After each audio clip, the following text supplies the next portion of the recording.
મિત્રો, આપ સૌ જાણો છો, ખેડૂત આક્રોશ રેલી 6 તારીખથી સોમનાથથી નીકળી છે. આજે 2:30 વાગે નિકાવા મુકામે જામનગરની અંદર પ્રવેશ કરવાની છે. ત્યારે આપ સૌને વિનંતી કરું છું કે કોઈ પણ જાતની રાજકીય ગણતરી કર્યા વિના ફક્ત ખેડૂતોના હિત માટે આ યાત્રા છે. વિરોધ પક્ષે કોંગ્રેસ બેઠી છે એટલે સ્વાભાવિક છે કે ભારતીય જનતા પાર્ટીએ યાત્રા ન કાઢે તો કોંગ્રેસે કાઢવી પડી છે. પરંતુ આનો હેતુ શુદ્ધ છે કે ખેડૂતોના દેવા માફ કરો.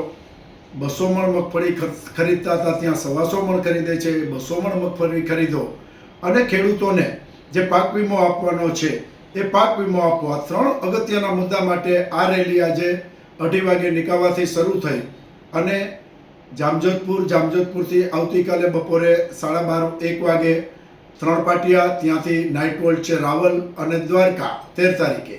આપ સૌને વિનંતી કરું છું કે કોઈ પણ જાતની જ્ઞાતિ જાતિના ભેદભાવ વિના ફક્ત તમે ખેડૂતો છો અને ખેડૂતો એ તમામ જ્ઞાતિ ખેડૂત છે. એમાં કોઈ એવી એક પણ જ્ઞાતિ નથી કે જે ખેડૂત ન હોઈ શકે. 13 તારીખે 3 વાગે દ્વારકાની અંદર એક જાહેર સભાનું આયોજન કર્યું છે.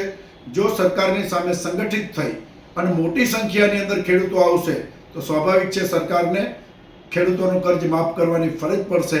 અને એના માટે આપને વિનંતી કરું છું, આપને અપીલ કરું છું, કોઈ પણ જાતના રાજકીય કારણો જોયા વિના, હા, તમને યોગ્ય લાગે ચૂંટણી આવે ત્યારે તમે જેને ઈચ્છા થાય એને મત આપજો. આજે તો ખેડૂત તરીકે તમે સંગઠિત થઈ અને સરકાર પાસે તમારો અધિકાર માગો. એના માટેની આ યાત્રા છે અને એના માટે હું અપીલ કરું છું કે વિશાળ સંખ્યામાં આપ સૌ જોડાઓ.